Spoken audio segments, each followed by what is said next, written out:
आलोक जी, शुरुआत हम आपसे करेंगे। आज प्रधानमंत्री नरेंद्र मोदी जी का जन्मदिन है। अब आमतौर पर परंपरा यह होती है कि अगर विपक्ष का भी कोई नेता हो या सियासी विपक्षता भी हो तो भी लोग जन्मदिन के दिन शुभकामनाएं देते हैं, लेकिन आज ऐसा लग रहा है कि आप लोगों ने बीजेपी और प्रधानमंत्री के खिलाफ मोर्चा खोल दिया है। चाहे वो शेर बाघ की सियासत हो, अनएम्प्लॉयमेंट को लेकर उनके नाम पर तरह तरह के ट्वीट हो, या ये कहना कि भारत तोड़ने वाले विदेश से अब शेर ला रहे हैं क्योंकि हमारा बब्बर शेर जो है निकला हुआ है। तो जन्मदिन के दिन इतनी ज्यादा तीखापन, क्या ये सही है, स्वस्थ परंपरा है? देखिए, मुझे लगता है कि माननीय राहुल गांधी जी से लेकर और कांग्रेस पार्टी ने माननीय मोदी साहब को हार्दिक बधाई दी है। वो स्वस्थ हैं और मैं भी कांग्रेस पार्टी का प्रवक्ता होने के नाते देश के प्रधानमंत्री को उनके जन्मदिन की शुभकामनाएं देता हूं। लेकिन अब जो बाकी बातें हैं कि बयानबाजी, हमने कोई बयानबाजी नहीं की। हमने देश के सामने केवल फैक्ट्स को रखा है कि भाई ये प्रोजेक्ट कब से शुरू हुआ, कब इसमें हुआ, कब सुप्रीम कोर्ट से इसमें स्टे आया, 2013 से लेकर 2020 तक इसमें स्टे रहा। अगर मीडिया के साथी और देश की सरकार बता देती तो शायद हमें बताने की भी आवश्यकता नहीं पड़ती, लेकिन देश के प्रधानमंत्री से लेकर और मीडिया के साथियों ने किसी ने भी इस पर डिटेल नहीं बताई। आज तक पे भी ये बताया जा रहा है कि कांग्रेस ऐसा दावा कर रही है। हम दावा नहीं कर रहे हैं, हम फैक्ट्स बता रहे हैं और मीडिया का काम है कि अगर किसी ने दावा किया है तो उन फैक्ट्स को चेक किया जाए और अगर वो सही है तो उनको फैक्ट्स के तौर पर रखा जाए।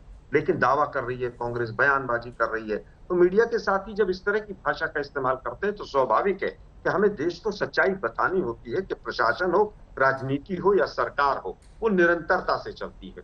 लेकिन मोदी साहब का तो हाल ये हो गया है कि उनको ऐसा लगता है कि जब से वो आए हैं, वो तो कहते भी हैं कि 2014 से पहले जब देश में कोई बताता था जन्म होता था भारतीय हैं, तो उनको शर्म आती थी। मुझे लगता है 2014 के बाद ही उनके भक्त लोग भी मानते हैं कि देश आजाद हुआ है और उससे पहले तो नहीं। आलोक जी देखिए, आप जो कह रहे हैं उसका जवाब सुधांशु जी देंगे, लेकिन बीजेपी के जो तमाम समर्थक या जिन लोगों को मैं जान रहा हूं वो ये कह रहे हैं कि प्लानिंग करना और एग्जीक्यूट करना दोनों में बड़ा अंतर होता है। अगर आप प्लान कर रहे हैं तो वो एक विषय है, उसका एग्जीक्यूशन में आपके पास भी समय था। आप 2008-9 की बात कर रहे हैं, आपने कर दिया होता। 13-14 तो सरकार थी आपकी। आज आपको ये नहीं कहना पड़ता। अब कुछ अच्छा हो रहा है तो फिर उस वक्त ये कटाक्ष करना ये सही परंपरा नहीं, ये आरोप आप पर लगाए जाते हैं। देखिए, मुझे लगता है कि शायद फैक्ट्स को अगर बीजेपी और बाकी लोग समझ लें तो शायद ज्यादा अच्छा समझ आ जाए। पेमेंट भी हो गई थी और चीता ऐसा नहीं है कि गए और वहां से सोफा सेट बाजार से खरीद कर लेकर आ गए। जो देने वाला है वो भी अपना पूरी तरह से उनको स्वस्थ करना, उनका एक टेस्टिंग का भी पूरा प्रोसेस होता है। और 2012 में ही सुप्रीम कोर्ट में रिट पिटीशन लग गई, 13 में स्टे भी आ गया। मुझे लगता है कि फैक्ट्स के साथ खिलवाड़ ना किया। अच्छा, ठीक है। अब मैं सुधांशु जी के पास जा रहा हूं। एक छोटा सवाल सर, क्योंकि आपको काफी समय दे दिया सर मैंने। एक छोटा सवाल, आपके नेता पवन खेड़ा जी ने ट्वीट किया है कि भारत तोड़ने वाले विदेश से चीता ला रहे हैं। ये भारत तोड़ने वाले कौन है सर? या तो आपके नेता हैं, आज पीएम का जन्मदिन है, उसके बाद मैं सुधांशु जी के पास जाऊंगा। देखिए, भारत तोड़ने वाले आरएसएस, बीजेपी और वर्तमान की सरकार और ये विचारधारा है। ठीक है, लेकिन मैं एक छोटी सी बात और कहूंगा जी कि इसको चेक करना चाहिए। अभी कुछ दिन पहले ही एक नेवी के झंडे के ऊपर आज तक ने पूरा एक शो किया था जिसके अंदर मैं भी था। चित्रा त्रिपाठी जी उसमें एंकर थी। बिना फैक्ट चेक किए कि नेवी के झंडे को बदला किसने, पूरा कांग्रेस के ऊपर ठीकरा फोड़ दिया। इसलिए कांग्रेस को फ्रंट में आना पड़ा है फैक्ट चेक करने के। मीडिया के साथियों ने काम छोड़ दिया है। आज भी पूरा प्रोमो आज तक का है कि दावा कर रही है कांग्रेस, बयानबाजी कर रही है। हमने क्या बयानबाजी? सर देखिए, अब आपने जिक्र कर दिया है चीते को लेकर दावे का, तो मैं आपको पॉलिटिक्स से इतर होकर एक जानकारी मैं भी दे रहा हूं। चीता प्रोजेक्ट के पीछे मध्य प्रदेश कैडर के 1961 के आईएएस अधिकारी एमके रंजीत सिंह ने शुरुआत की थी। अगर किसी को वाकई में क्रेडिट देना है तो बीजेपी कांग्रेस से आगे उठकर हमें रंजीत सिंह को देना चाहिए, जिन्होंने आज से 50 साल पहले ड्राफ्ट तैयार किया था। शुभंकर, बधाई देता हूं अगर वहां पर किसी ने, रंजीत भाई ने किसी ने किया। लेकिन मैं ये नहीं कहूंगा कि अटल बिहारी वाजपेयी जी की सरकार निकम्मी थी और 6 साल तक वो हाथ पे हाथ रख के बैठी रही। ठीक है, मैं ये सवाल अब सुधांशु जी के पास जाकर पूछ रहा हूं। एक मिनट सर, एक मिनट। मैं केवल ये कहना चाहता हूं, जिस नेशनल पार्क में आज चीते छोड़े गए, इतना बड़ा इवेंट मैनेजमेंट हुआ है, आज पूरा युवा जो है वो बेरोजगारी दिवस मना रहा है। और मोदी साहब, आपके दिवस को अगर देश का युवा बेरोजगारी दिवस मनाए और आज तक उसको बढ़ा चढ़ाकर दिखाए तो ये शुभ नहीं है देश के लिए। एक बड़ा पोस्ट भी वायरल हो रहा है जिसमें प्रोजेक्ट चीता को लेकर कांग्रेस बार बार कहती है कि 2009 में अफ्रीकन चीता लाने का प्रस्ताव हुआ, 2010 में प्रस्ताव स्वीकृत हुआ, 25 अप्रैल को जयराम जी अफ्रीका गए। 11 में 50 करोड़ दिया, फिर रोक लग गई और उसके बाद अब आप लोग पूरा क्रेडिट ले रहे हैं, उन्हें कहीं भी जगह नहीं दे रहे हैं, जबकि ये उनका पूरा प्रोजेक्ट था। इस पर कैसे रिएक्ट कर रहे हैं? और प्रधानमंत्री के जन्मदिन पर जो ये सियासत है, जहां पर भारत तोड़ने वाले विदेश से चीता ला रहे हैं या बाकी आरोप लग रहे हैं, इनको भी कैसे रिएक्ट कर रहे हैं आप? देखिए, पहले मैं इसका तथ्यात्मक जवाब देता हूं, फिर जो राजनीतिक बयानबाजी है उसका जवाब देता हूं।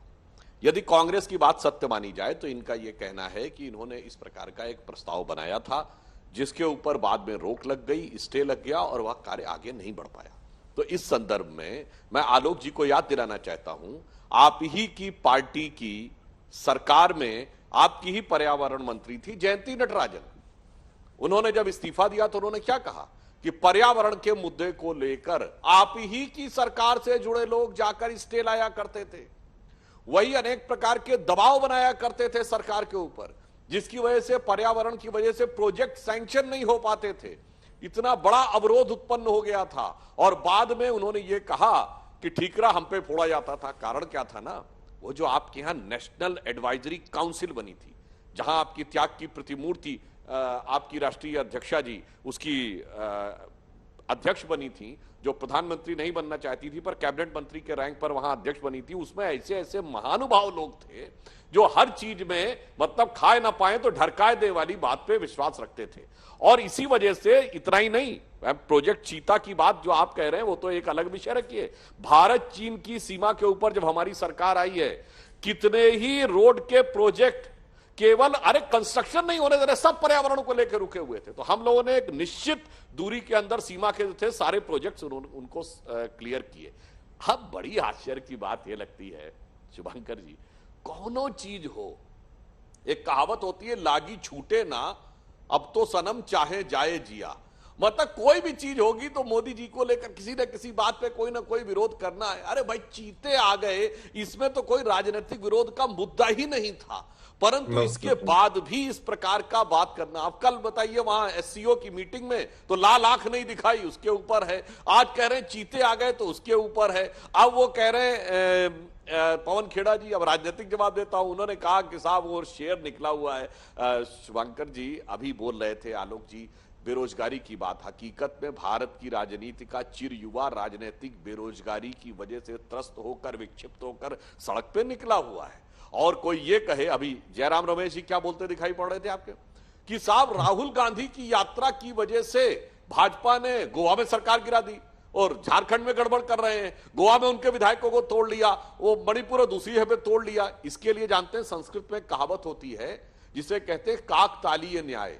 अरे भाई आपकी हालत तो यह कि आपकी पार्टी तो खुद उस हालत में है कि ठोकर न लगाना हम खुद हैं गिरती हुई दीवारों की तरह, और आप कह रहे हैं राहुल गांधी की यात्रा की वजह से कांग्रेस पार्टी के विधायक भाजपा तोड़ रही है। वैसा है काकतालीय न्याय उसे कहते हैं। पेड़ की एक डाल खोखली हो गई थी जिसका गिरना तय था।